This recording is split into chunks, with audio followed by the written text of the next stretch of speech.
And so I hope everyone's sitting comfortably and by themselves, drinks and refreshment over there. So before we start, I would just like to do the most boring part, induction, fire safety, fire exits. We have 2 at the front, the fire exits, and 2 at the back. And there is no fire drill today, so if you hear anything, will be the real deal. So hopefully sometimes the candle can send it off as well. But hopefully it's not going to happen. The assembly point is in the car park outside, over there, on that side, if there is anything. But hopefully it's not. And any ladies and gents at the back, all nice and clean, ready for everyone. And there's some donation box over there. If anyone would like to, appreciate all the donation, or will go towards the good cause or the living costs for the temple to keep this place going for us to come in and meditate or appreciate. And so the program of today, that will be starting with a bit of short exercise. I know it sounds scary when you talk about exercise, but it's just a very light one. I will introducing my lovely colleague somewhere, who will be the leader of our exercise for tonight. So just welcome Dang to the front, please.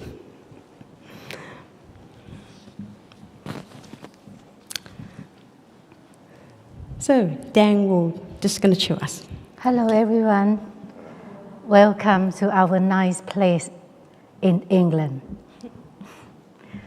I'd like to introduce myself. My name is Dang. I've been living in England for more than 20 years, but I still learn English. If I speak, you don't understand, raise your hand. If I say something wrong, raise your hand and let me know.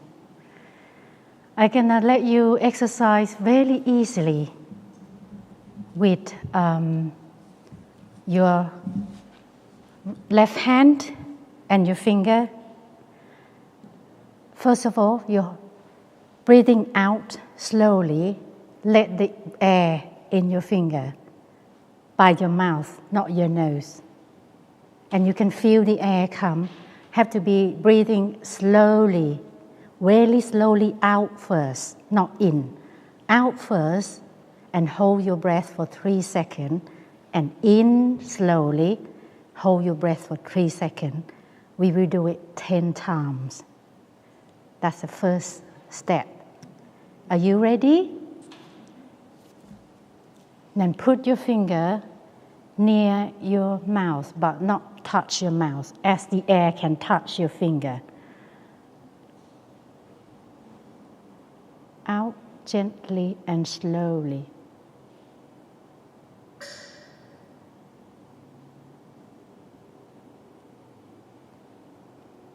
Hold your breath for 3 seconds.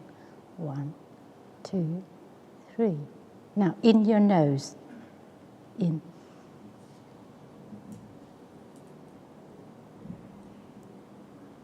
Hold it 3. 1, 2, 3. Now out.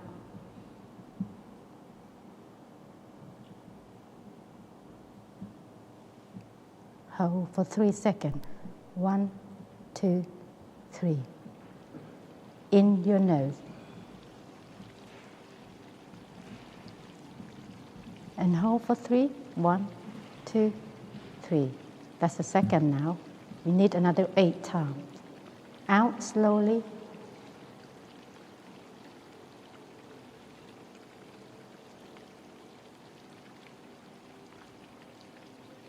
Hold it for 3 seconds. 1, 2, 3. In your nose.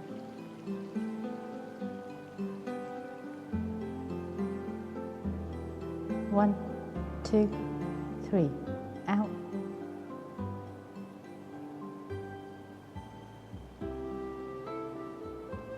Hold it 3 seconds. 1, 2, 3. In your nose.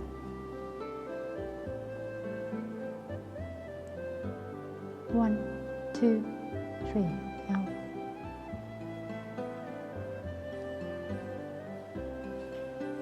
1, 2, 3. In.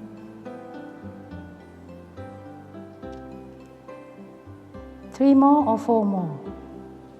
Well done. 1, 2, 3.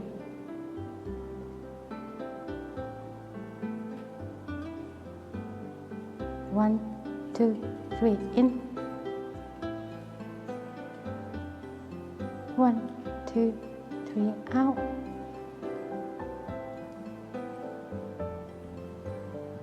1, 2, 3. In.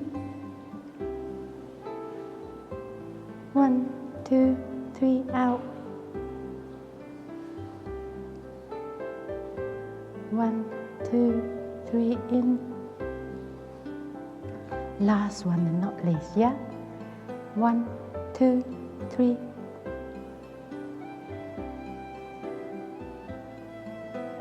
1, 2, 3. In. Thank you very much. Now you know how easy to get oxygen to your lung. Anyone who been smoke or has smoked or still smoke, up your hand. If you have stopped your smoke, you have 1 year return ticket if you stop smoke and put that money in the bank. Congratulations who haven't smoked. You have very good and healthy, and you love yourself because you look after yourself and look after your body. Now we're gonna do arms. Open your arms. Like you think you're gonna give someone really big hug. You can sit down or stand up to you, how you feel comfortable. You feel comfortable to sit down or you feel stand up?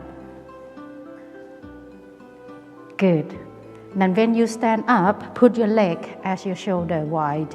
That's it, for your balance. So I not have to call the ambulance.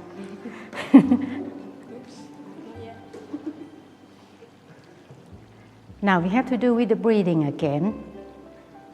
We're breathing in and out slowly because we need our oxygen.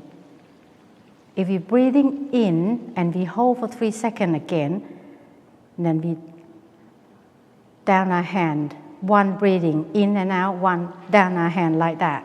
So we do it 10 times to our hand down, and then up again, up, breathing in, breathing out, breathing in, breathing out, like that slowly, yeah? So anyone can stand up or sit down, how you feel comfortable, you not have to do, or you want to sit on the floor to do, it's up to you. You can sit on the chair and do, how you feel comfortable. It's no have rules, anything. I'm not professional, I just do as how I feel. This is good for your lung, good for your blood pressure, and good for your body balance as well. When you feel ready,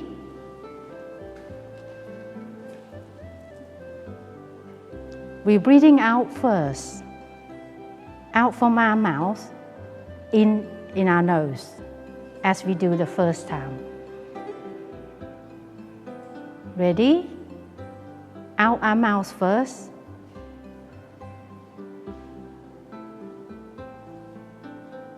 Hold for 3 seconds. 1, 2, 3. In your nose. Hold for 3 seconds. 1, 2, 3. Put your arm down, 1. And then out your mouth. Hold for 3 seconds. 1, 2, 3.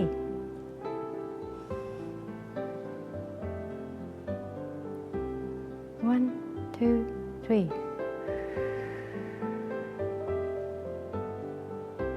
Now you can feel your arm is hurt, which is you hasn't carried anything at all. That somebody been jump. You doesn't carry anything. Think when you have 2 bags of sugar, left 1 bag and right 1 bag will be really heavier, but you hasn't carried anything. Your arm starting ache. Out again. 1, 2, 3. In. 1, 2, 3. Out. 1, 2, 3. In. 1, 2, 3. Out. 1, 2, 3. In. 1, 2, 3. Out. 1, 2, 3. In. 1, 2, 3. Out. 1, 2, 3. In. 1, 2, 3. Out. Now your shoulder get better because your arms down. Not even 10 times. If anyone can do 10 or up to 15 in the second week, if you do like that every morning with your garden, in your garden, without any socks, you can feel the natural in your garden. If you don't have any garden, you live in a flat, you go outside in the park or somewhere safe. In open air will be better for your breathing. So when you go home, if you do it every day, and then you have your check-up, you will feel the difference of your blood pressure, of your circulator. When you walk, you will feel lighter. But you have to do it 10, when you up your arm until your arms touch your ears and hold it. And then 10 breathing in and out like that, and 10 breathing in and out, down like that. That's full section. This is only a dip, not a full section. No, not lunch, not full English breakfast yet. Just only dessert, yeah? So now we're going to do for our knee. You hold your gently, then up your knee. This is the balance. On your right knee first, and then out your breath. I would like to see anyone have balance. But if you want to sit on the chair, you can up your knee on the chair as well if you don't have balance. Yeah? Yes. You can sit on the chair and do it on the chair.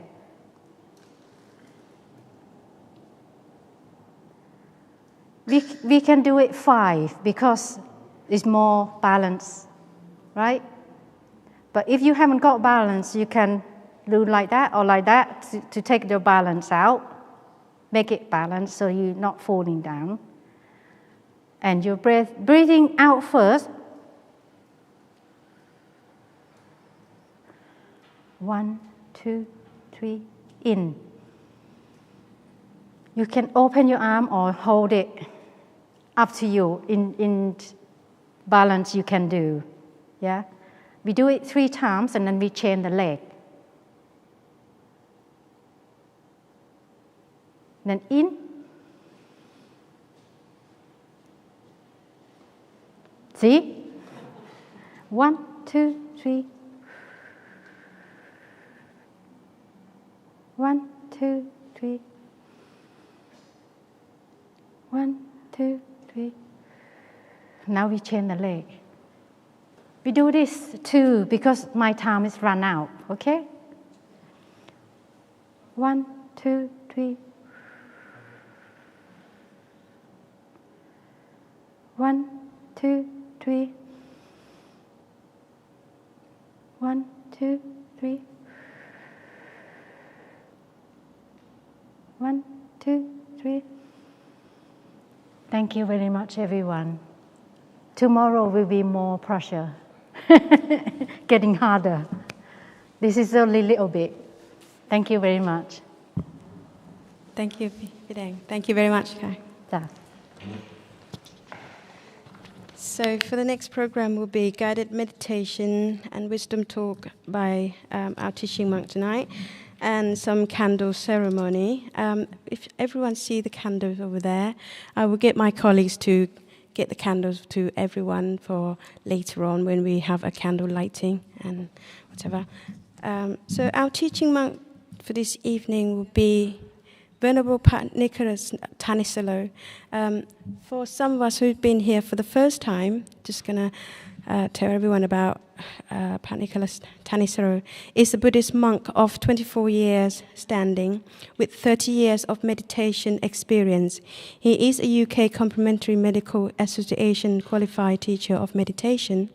Affiliated with Dhammakaya Foundation, he is also qualified as a school teacher and MBTI practitioner.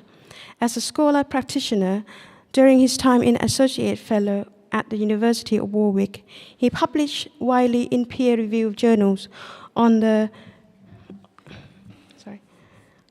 formation of Buddhist identity in teenagers and continues to research the appeal of meditation in the West.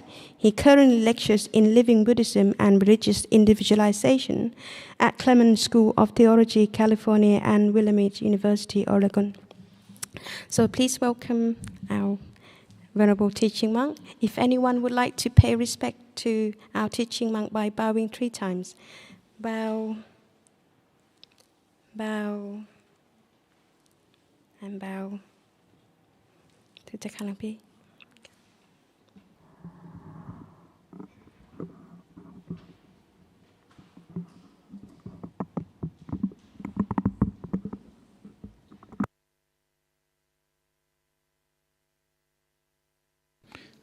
Welcome everyone to the 18th weekend retreat, which has been held here in Woking. 18 times, you can imagine, goes back a few years. The last time I was on a retreat here was number 12, I think. So that's going back about 5 years. Yeah. This evening, we have a mixture in our audience. Some of us are going the full length for the 3 days of the retreat. Some are coming and going, depending on their arrangements at home. And some are just joining for the full moon retreat. Generally, our retreats start out with a candle lighting ceremony of some sort.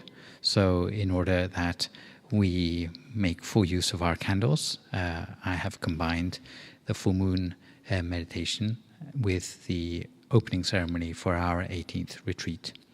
And the way we're going to start today is with a little bit of an introduction to meditation. And for those of you who may be completely new to meditation, I'll backtrack a little bit just to say that if you've not meditated before, you probably heard it's great and all the wonderful benefits of meditation, but it may not be obvious how to actually do meditation. And in this respect, I'd like to say that with meditation, we're working with a part of ourselves that we often neglect. Not our physical being, but our awareness or the spiritual part of our being. It's not a part of yourself that you can see. It's not a part of yourself that you can go to your GP and get an X-ray of. It's not even something you could find in an MRI scan. But it's something which we know about subjectively, because from day to day, the feeling we have inside about our lives or how things are going in our life changes. We have ups and downs from day to day. Nothing to do with our physical well-being, but something very subjective. It's also a part of ourselves that gets pulled away by the things which distract us in our lives. Often we get completely hijacked by the things around us which are competing for our attention the whole of the time. So our awareness, or you might call it our mind for short, or you might call it the focus of your attention, is something which can feel different from day to day. And it's something which can get pulled around by the things around us, especially if we lead very busy or responsible lives. So this is the part of ourselves that we are trying to work with by meditation. And the principle of meditation, although there are many different sorts of ways of meditating, is that if you can refocus your awareness back within the space of your body, especially at the point you can see down in the area of the solar plexus, then the longer you can keep your awareness in that place, the more relaxed the mind will become, the more subjectively positive that part of yourself will feel.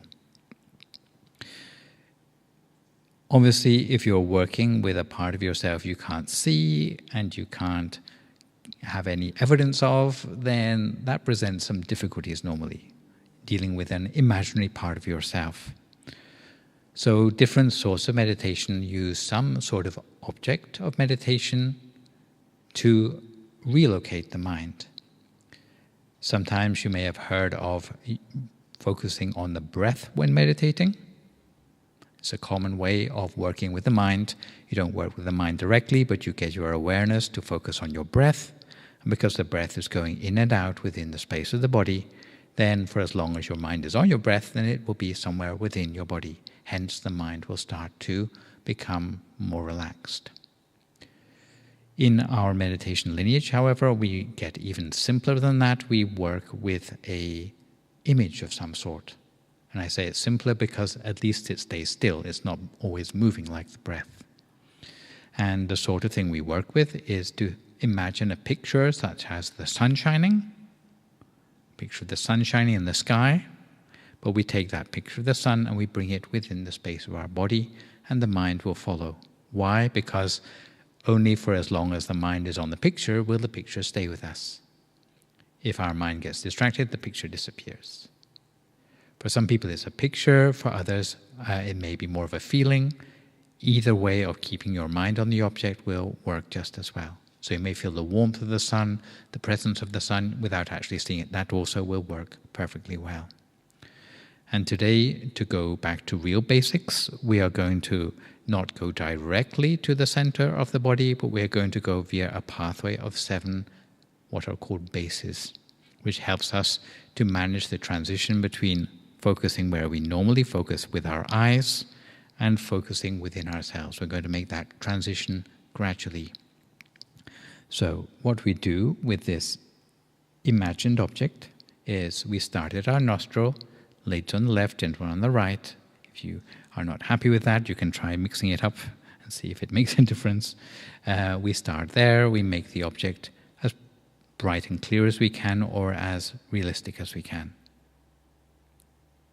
And to keep the mind free of thought, we often work with a mantra in this tradition, using the mantra with the words Samma Arahang.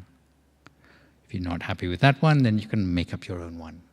But having some sort of verbal input in the mind helps to dispel the thoughts more quickly than if you just leave the thoughts to their own devices. So, first point, bring the object to our nostril, mantra 3 times, not out loud, just in our imagination again, and then moving it backwards inside our nose. And this is why I say generally starting out with a small size of sun is good, and then it won't get stuck in your nose halfway. Second one is up at the bridge of your nose, corner of your eye, ladies on the left, gentlemen on the right. Stops there, we make it as realistic as we can, mantra 3 times.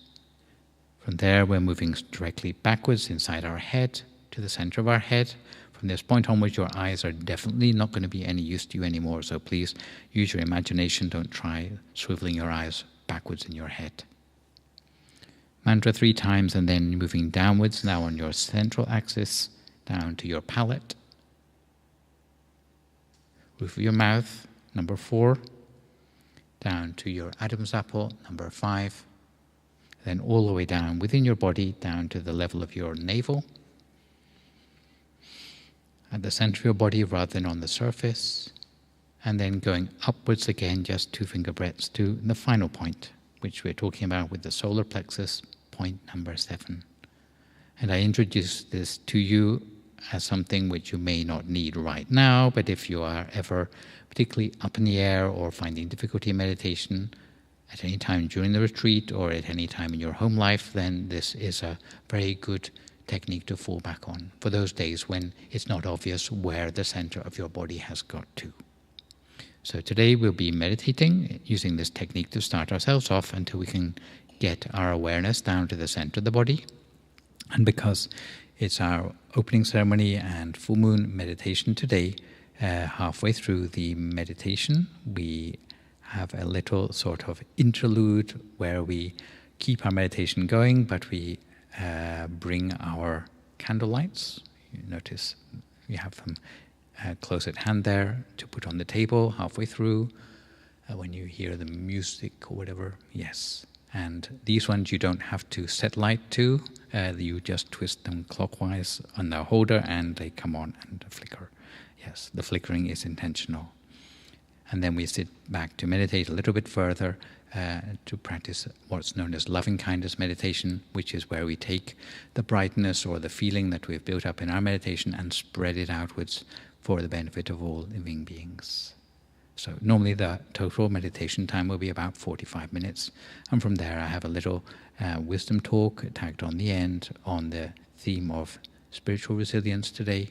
And after that then we get down to the real nitty-gritty of the orientation for the meditation retreat. So far so good. Are you sitting comfortably?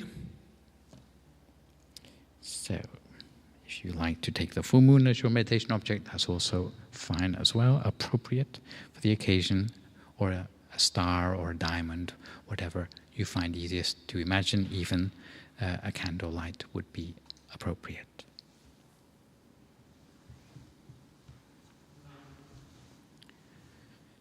Some people sit for meditation cross-legged, which is fine. We sit with our back fairly straight. Generally, half lotus position is the ideal posture which we talk about for meditation practice. If you're sitting on a chair, then try to sit fairly upright. Having a fairly straight back will help you to breathe easily and also to find the center of your body easily. The way we put our hands together is with the right hand on top of the left hand, the index finger of the right hand going up against the thumb of our left hand. It's a little tip in order to avoid falling asleep halfway through our meditation. Yet generally our finger will slip to give us some warning before that happens. And our hands just rest palms in our lap. If we get uncomfortable partway through, then that's not a big deal. We just adjust our posture. And although I talk about a formal sitting position, but in practice what we're trying to do is to get comfortable enough to be able to forget about our body so that our mind can make that inner journey more easily.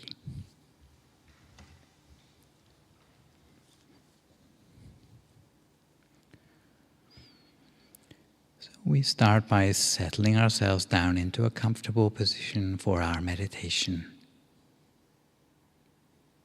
If you're sitting cross-legged, then with your right leg over your left leg, your right hand over your left hand, the index finger of your right hand touching against the thumb of your left hand, and your hands palm upwards in your lap. Or you can adopt any other looser variation of the position which helps you to feel more comfortable for your meditation, including sitting on a chair.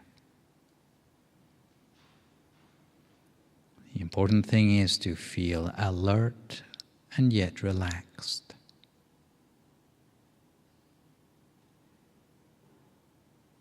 We close our eyes very gently, closing our eyes in much the same way we'd close them to go to sleep. We adjust our body so that our breathing and circulation are relaxed and unimpeded, to minimize any possible aches or pains, anything that might disturb the continuity of your attention.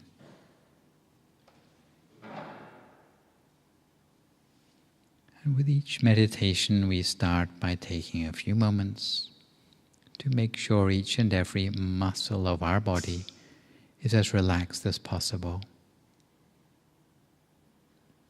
Relax every muscle, starting with the muscles of our forehead,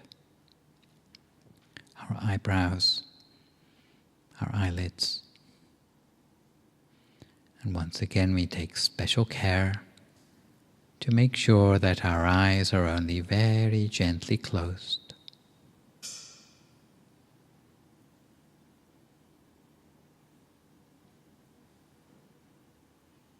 We relax the muscles of our face, our neck, letting our shoulders drop to their natural height, before relaxing our arms, forearms, and then our hands and fingers, relaxing them all completely.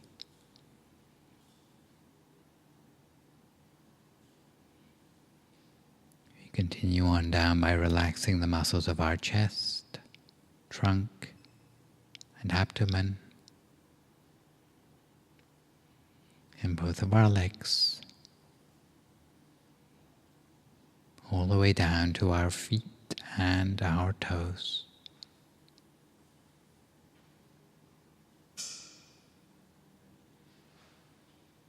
So that all the way from the top of our head,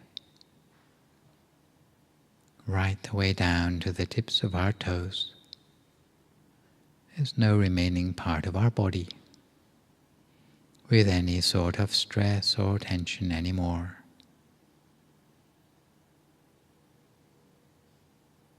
If we do notice anywhere where tension or stress still remains in our body, then we do our best to relax it completely. Because the body that is completely relaxed will have the feeling as if it seems to melt away into the atmosphere around us. And we'll have no more worries about our body anymore, so that we can turn our attention instead to relaxing the mind.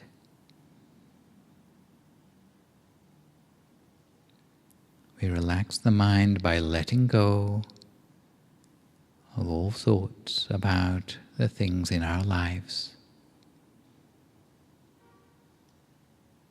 Just for a few moments we put aside any worries or concerns,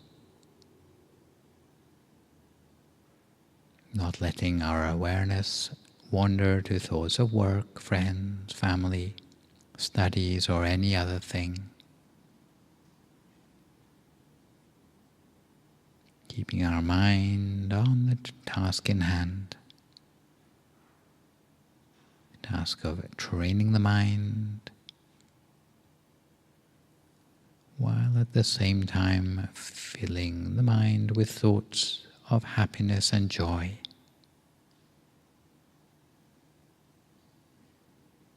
Filling our mind with a sense of happiness and joy, as if our mind were completely filled with tiny particles of happiness and joy. Filling our mind to the point that there's no room left in the mind for anything else, while making our mind spacious, light, radiant, and refreshed. Because these are the qualities of a mind that would be ready and waiting for the harmony and unity which we embark upon with the meditation ahead.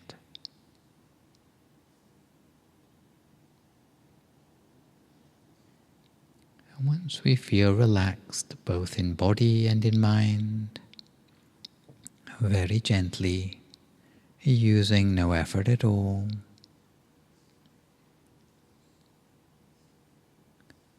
we remember back to that picture of a bright object that we had a few moments ago.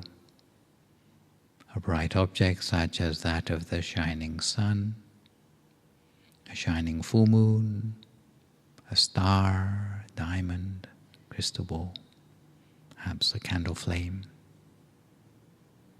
Whatever we find easiest to imagine. We imagine a picture of that bright object as if it's floating a short distance in front of our face.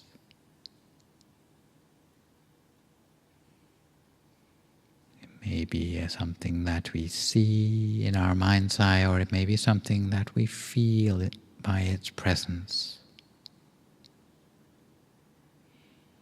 Just as if it's floating a short distance in front of our face. Imagining it effortlessly while reducing the object of our choice down in size until it's only 2 or 3 millimeters in diameter and floating in front of our nose.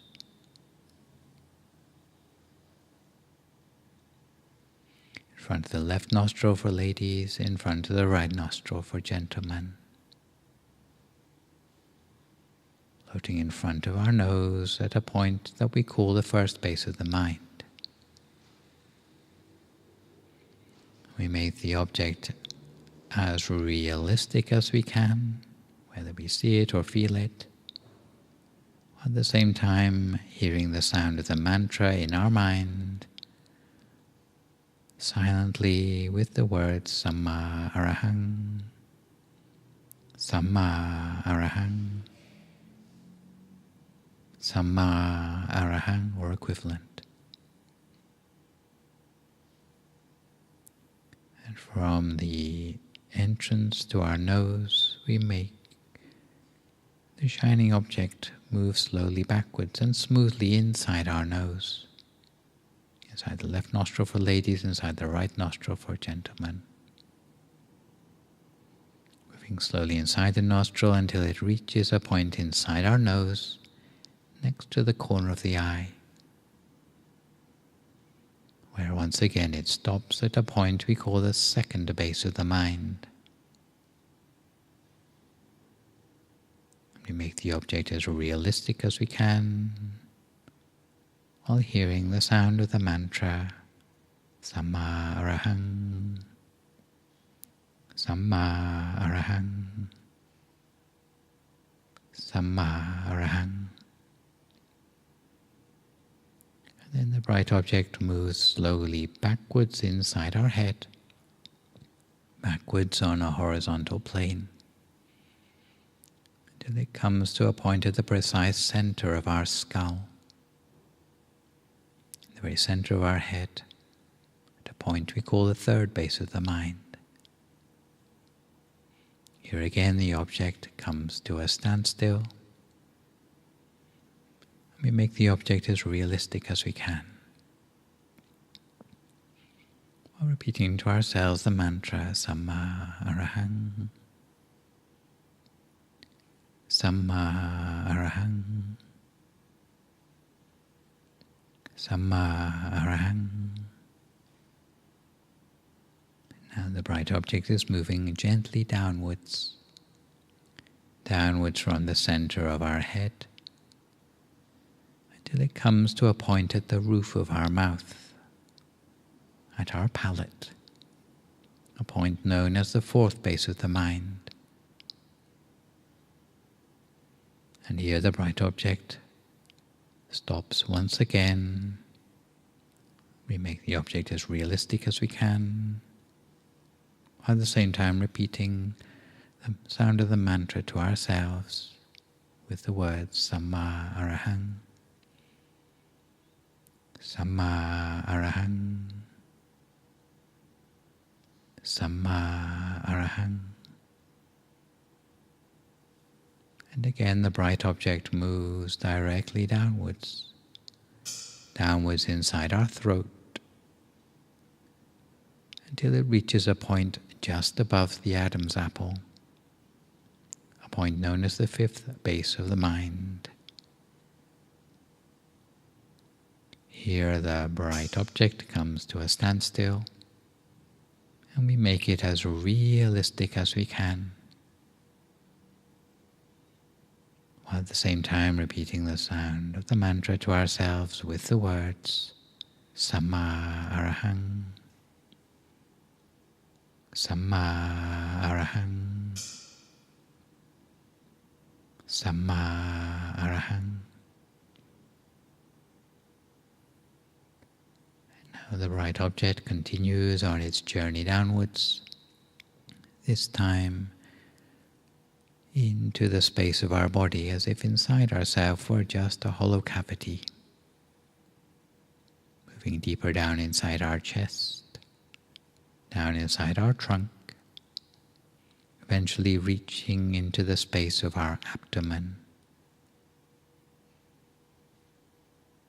And if at the central part of our body we imagine two thin threads, one thread running from our navel in a horizontal plane directly through our back, a second thread on the same plane running from the left side to the right side, and those two threads will come to an intersection at a point in the center of the body, a point known as the sixth base of the mind. We move our bright object downwards until it comes to the intersection of the two threads, at a point in the center of our stomach. Once again, the object stops still, and we make the object as realistic as we can, while at the same time hearing the sound of the mantra passing through the mind with the words Samma Arahang, Samma Arahang, Samma Arahang. And from that sixth point, we now move the bright object slowly upwards a distance of 2 finger breadths from the intersection of the two threads to a point known as the seventh base of the mind.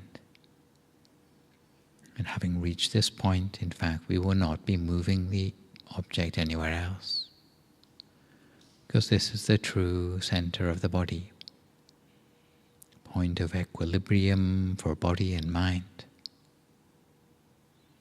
So from this point onwards, we just maintain our inner object at this point as continuously as we can for as long as we can,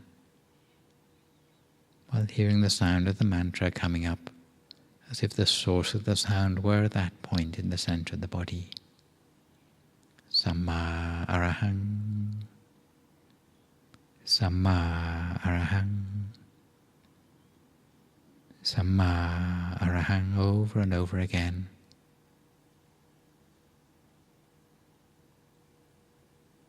We may find that the mind slips away from the object occasionally, in which case we just bring it back each time. If the inner object disappears, we can conjure up a new one. But if it changes, then we just follow it in its new form.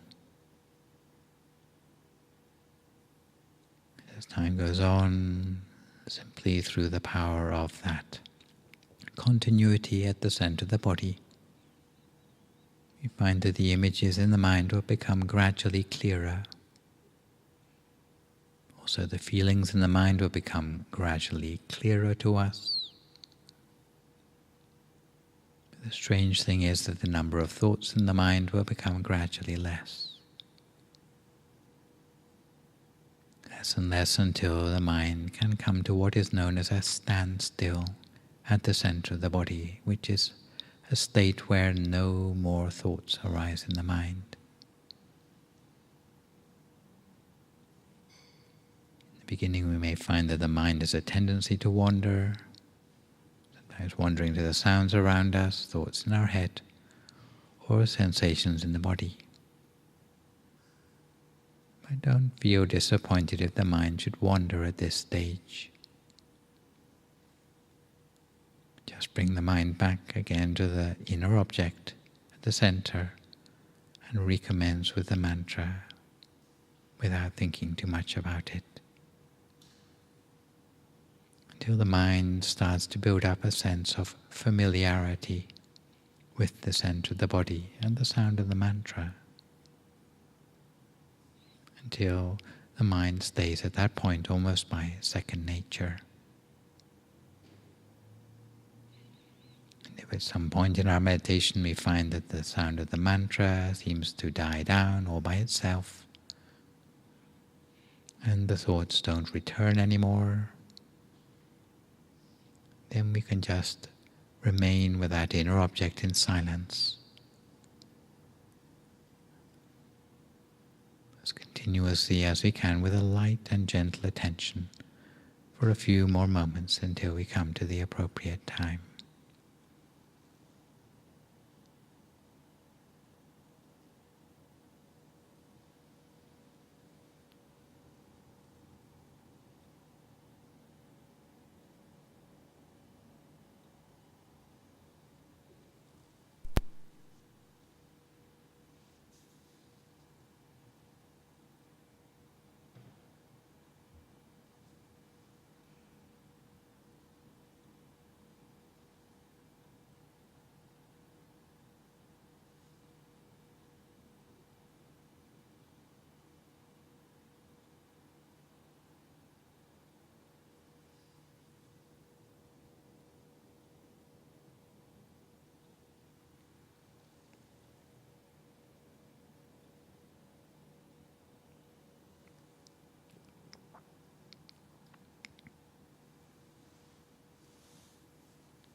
And that sense of inner brightness has become adjusted to the position at the center of our body. We continue to maintain our awareness at the center of the body the whole the time, with whatever inner experience we have built up for ourselves at that point. We continue to remain in that ocean of peace energy,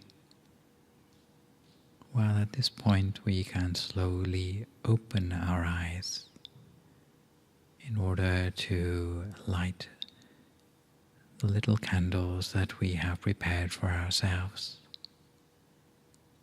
So now is the time for us to illuminate the world by lighting the little candles that we have prepared, feeling that the candlelight, radiating warm and bright, can symbolize our inner light, our peace energy, and our positive intention, especially in honor of the full moon of March this month, and also as an opening ceremony for our 18th weekend meditation retreat here at the Meditation Center in Woking. So if you'd like to light up the candles now.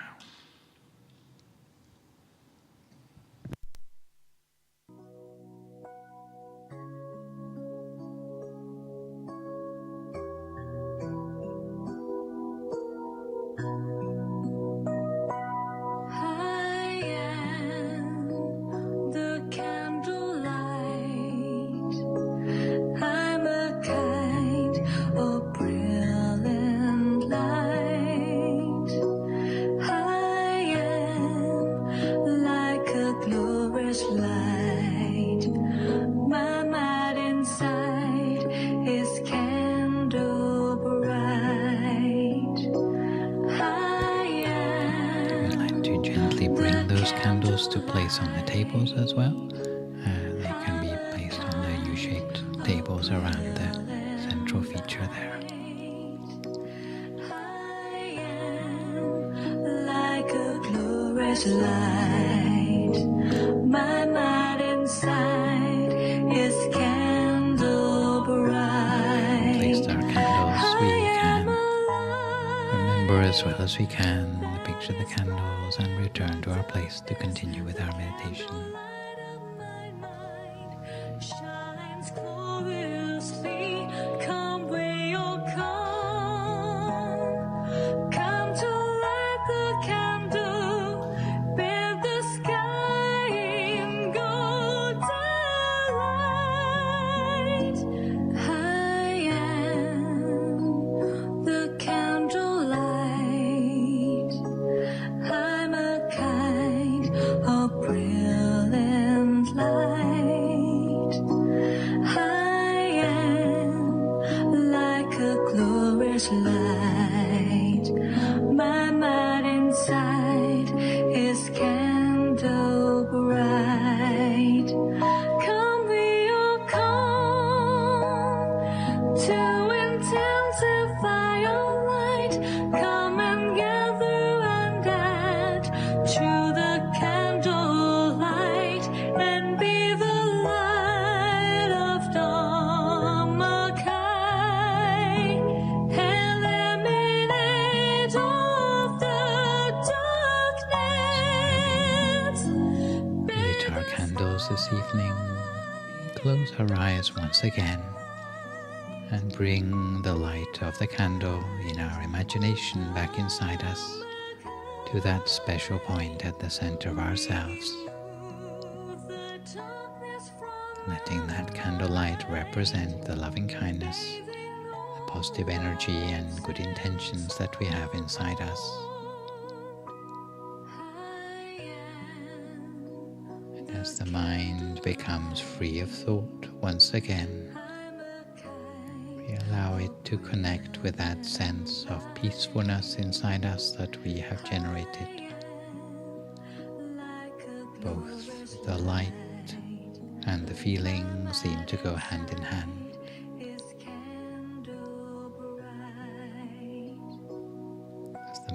becomes more and more free of extraneous thoughts.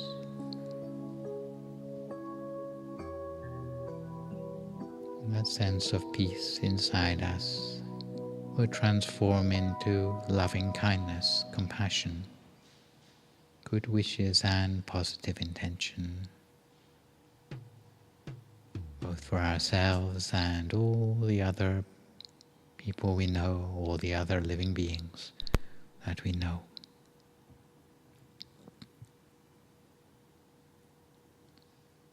Do you realize that any sense of love and compassion for others in the world has to start with ourselves, start within our own minds? Otherwise, the sense of compassion or loving kindness is nothing more than an idea. But a sharing of that positivity generated in our own minds is something where we can use meditation as a starting point, generating that inner light, the equivalent of the flickering light that we see in the outside world, but this time coming from our own hearts and minds, spreading outwards to sustain and generate light and hope outwards into the world.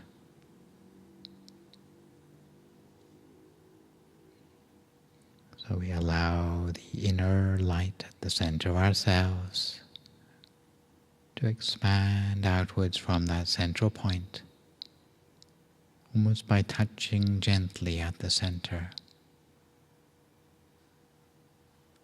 with a touch so gentle it is almost like there's a melting away at the point of contact, allowing solid to become liquid and liquid to become vapor, spreading outwards, rarefying, expanding outwards in all directions, initially to fill our entire body and being.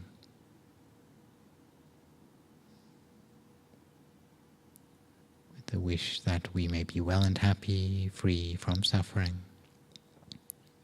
That the cultivation of meditation on this full moon night or on this weekend retreat bring us true happiness, benefit and fulfillment in life.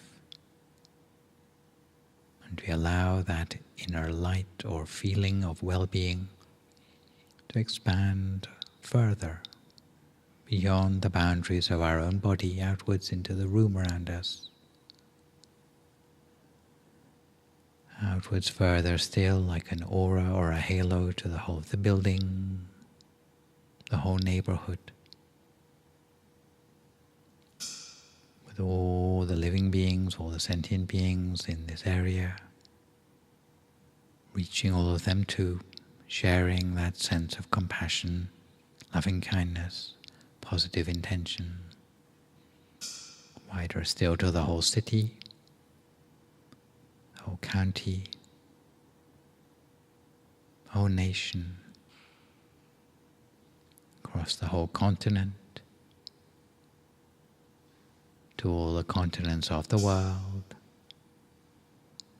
sharing this light, love and peace energy to whoever is within reach, with the wish that all those living beings live free from danger, sadness, suffering of all kinds.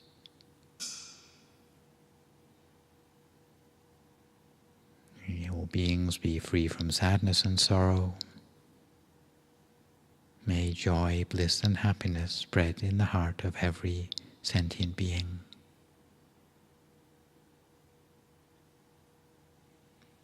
And allow that positivity to spread outwards from our mind in the same way that the rays of light spread outwards from the full moon to every person, every living being, regardless of race, religion or creed, sharing this sense of universal love and the wish for them to be free from harm.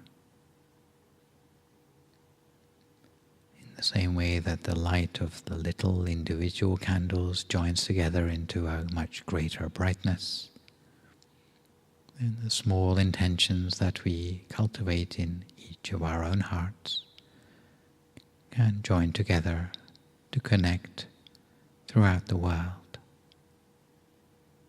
radiating loving kindness to form a worldwide tide for peace and good on our planet, expanding beyond borders, boundaries, to every sentient being, reaching out further to our friends, family, and loved ones, whether they are here or elsewhere, with the affirmation that they find comfort and love in that loving kindness that we share.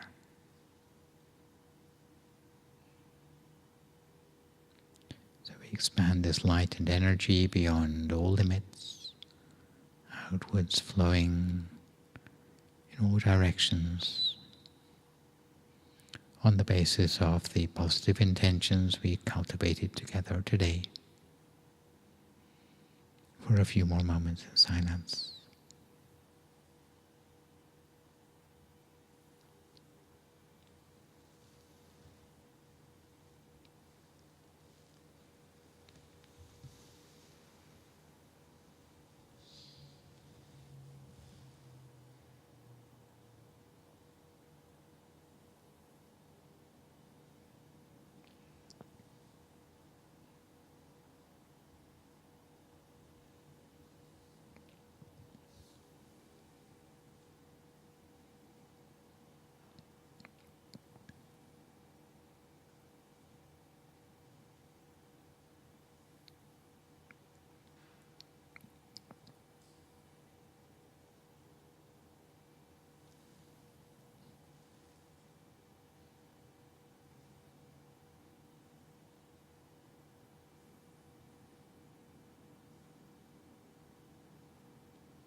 Pe Buddha Palapata Paccheka Yam Palang Arahantanancha Dejena Rakam Bandami Sappaso Sappa Buddha Nupavena Sappa Dhamma Nupavena Sappa Sankha Nupavena Sattha Soti Pavantu Te. So if you'd like to come to the end of your meditation for this evening, you can gradually open your eyes again. If you feel at all uncomfortable, then slowly try changing to a more comfortable position before finishing your practice.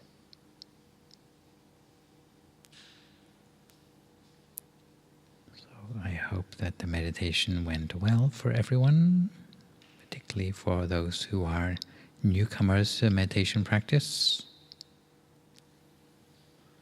Okay? Do you manage to find your way all the way down to number 7? A few people got lost on the way. If that happens to you, then just pick up where you left off and continue on down until you do get to the number 7. But generally I only do this practice once on a retreat, and I trust you to be able to find your way there the next time round. And you can pick up at the number 7 immediately after relaxing body and mind on subsequent meditations.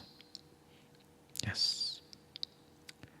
So this third full moon of the year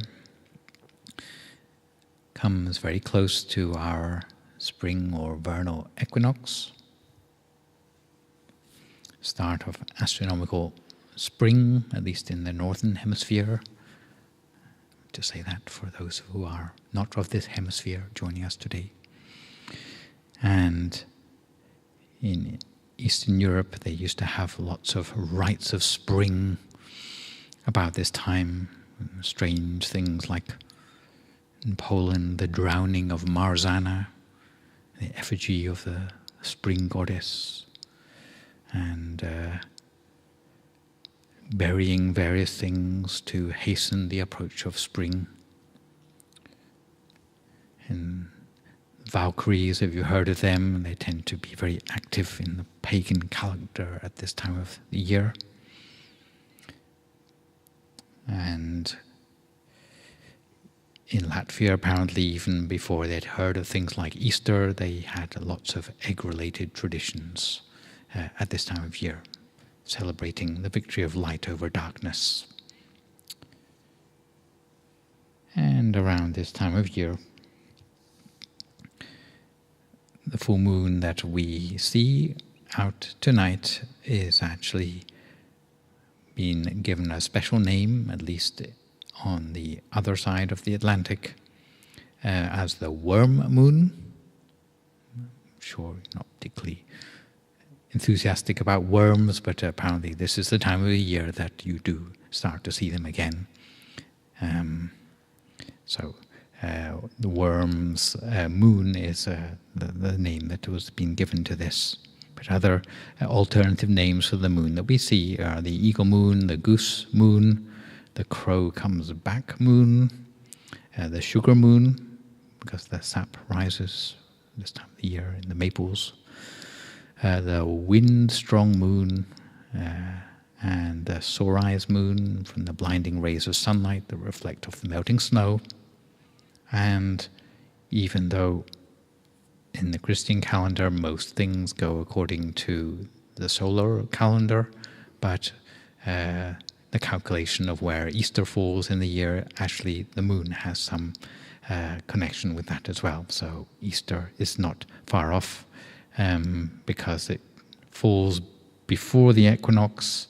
Instead of the partial full moon, it's called the Lenten moon. Yes, this one that we see.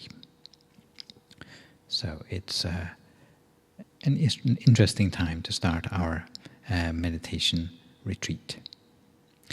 The theme I wanted to talk about, apart from nice bluebells and that sort of thing, couldn't resist, is more on the subject of building spiritual resilience, which is something which I think all of us want, or perhaps all of us feel the need for, maybe more as we try to emerge, not only as with our snowdrops and so on, but actually emerge from the pandemic as well.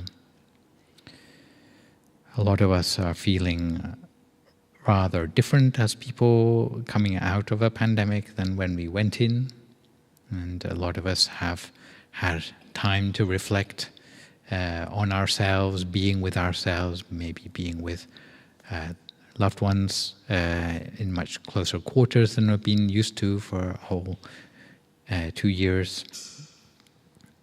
And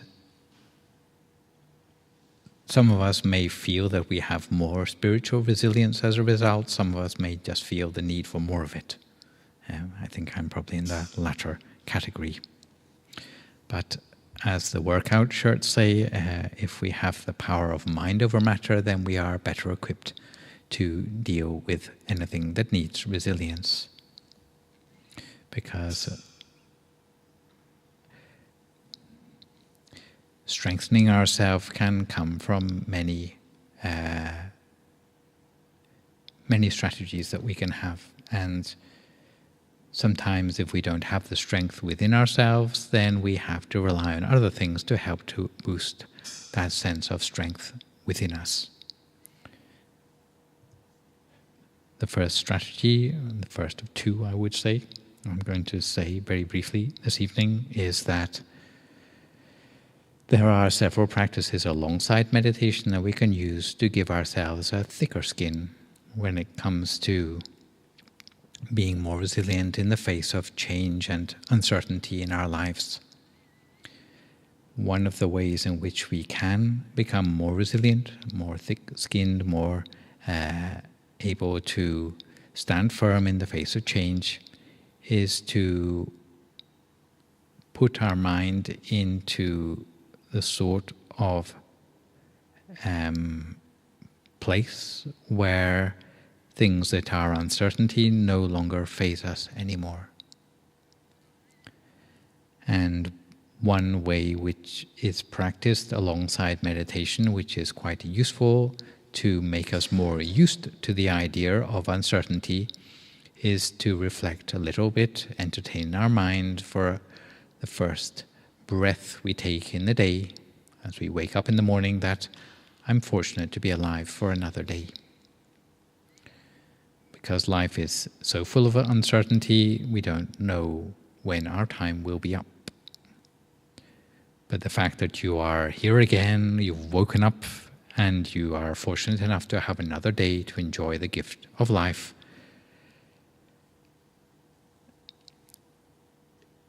it will help you to realize the opportunity for the day ahead that you have. You don't know if you're going to get the same thing tomorrow, but for today, you can make the most of the time you have.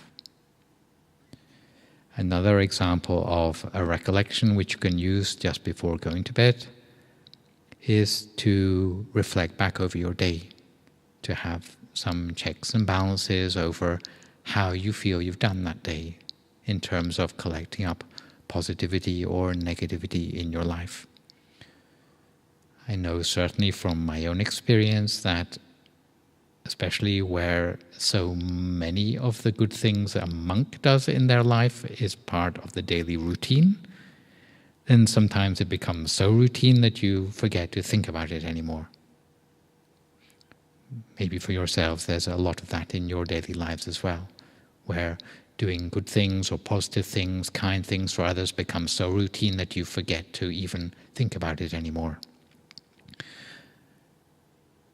And it's almost as if you don't appreciate it because of that.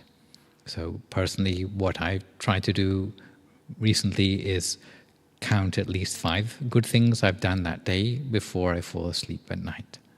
And generally I don't get to number 5, falling asleep before. But it's a good it's a good note to go out on any particular day, which you might try for yourself. If you feel disappointed or inadequate in any way, just counting up those small things. You don't need to count any of the other ones, there may be some. But if you count on just the positive ones, even just 5, it usually does the trick to put yourself in a very positive sense at the end of the day. So that is one way in which you can push back on that sense of uncertainty in life in a way that keeps away that uncertainty at a certain distance, that allows you to still feel good about your life and the fact that each day is a profit in terms of the positivity which you've cultivated in life. Otherwise, unfortunately, the way our mind works is it tends to latch on to faults and negativity, and it doesn't give space for those positive things to get a look in. So we have to change that thinking in order to allow the positivity to find a space to make its way in. If we were talking about our physical well-being, then the second strategy I would suggest would be to do with supplements for your to boost your resilience. But here we're talking about our mind, and the nature of the mind that we're working with is rather strange in that it tends to always gravitate towards the more negative things if it's left to its own devices. Some people have said that this is a survival strategy, to focus on the negative and the worrying and the threatening things in our lives as a way to not take those things for granted. But where we would like to turn the mind towards more positive things, then we have to make the effort to focus on the more positive things wherever we can. You might think that this is kidding yourself, especially after all these negative things are on the news every night, so how come they're not more important? But it's not important for your well-being to be constantly inundated with all that negativity.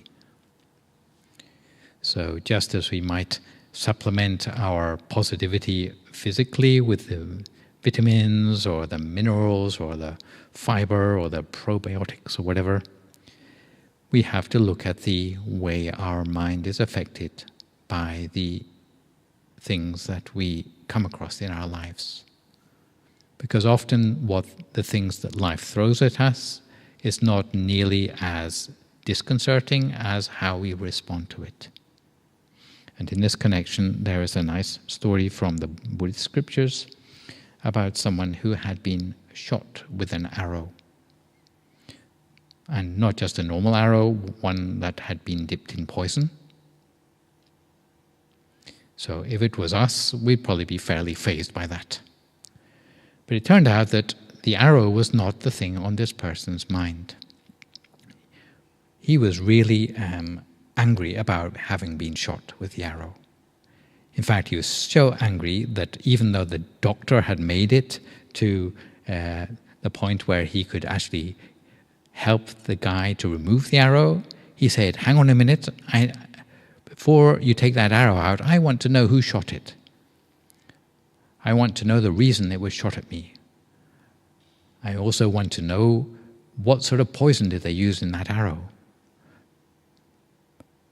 And the guy went on and on with the questions while the doctor was standing by saying, well, when is this guy going to shut up and just let me get on with the work of actually making the guy better? And this is a little, probably not a true story, but it's a parable by which we can see that sometimes it's the second arrow that really hurts us more. The arrow itself, well, that's a certain degree of pain, but the real thing that gets to us is this questioning and this constant mental chatter that sort of adds to the suffering which we already have from the circumstances we find ourselves in. What we're dealing with meditation, and what I would suggest is like supplementing the quality of your own mind in this particular case, is learning to become more observant about the noise or the response or the reaction which the mind kicks up in response to the negativity that comes into our lives. Because it's often the second arrow which hurts us more. And with meditation, what we've studied today, what we'll be studying further over the course of a 3-day meditation retreat, is learning to deal with that second arrow. We can't stop people shooting arrows at us, but we can stop the mental chatter and the sort of heaping on of pain, suffering and anxiety and worry that comes as a result of the second arrow which we heap upon ourselves. And if we can have what might be termed mental hygiene, in being a little bit more careful about the sort of thoughts we let run riot in our mind as a result of the circumstances thrust upon us, then we can make life a lot more manageable and a lot more easy to be resilient towards as we move through our lives. So I'm not going to say a great deal now, but I will say that next full moon coming up also coincides with Thai New Year, so-called Songkran. And here we hope to have something on the 16th of April. Whether it is in person, I will announce later, but that will be the theme of our next full moon coming up in April, the Day of Gratitude. The other things which I will tell you about, just for those especially who are with us online, is that every Saturday we have still Zoom meditations between 7 and 8 on British time, and between 8 and 9 on European time. For those of you who find that 3 days is not long enough for you, who want to go for something even longer, in June we have for young gentlemen an ordination scheme which we hope to reinstate this year after having to give it a miss for 2 years. And for those of you who would like to support daily meditation in your lives, I can recommend a free app which you can download onto your mobile, which will allow you to get meditation guidance in English from various monks in our tradition, and it has a timer there which you can follow along with as you're meditating, and maybe you don't want instruction for the whole of the time, you can set the total length of time, and it will have a little chime at the end which will bring you out of your meditation. So for today, we finish off by opening up the floor in case there are any questions, feedback, or comments that you would like to share at this time.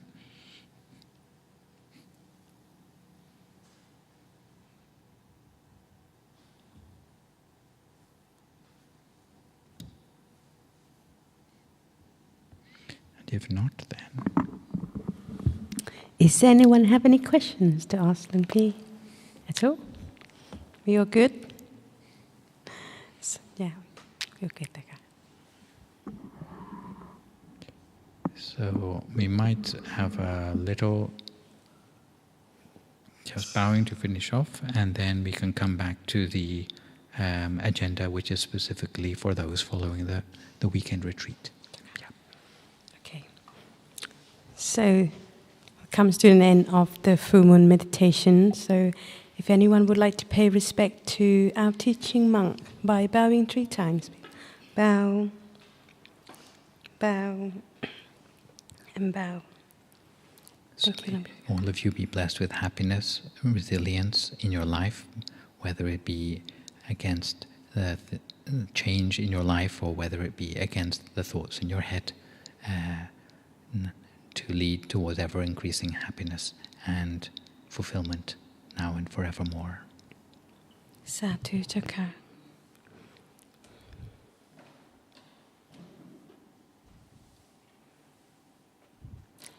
If you all would like to pay respect to our Lord Buddha by bowing 3 times. Bow, bow, bow.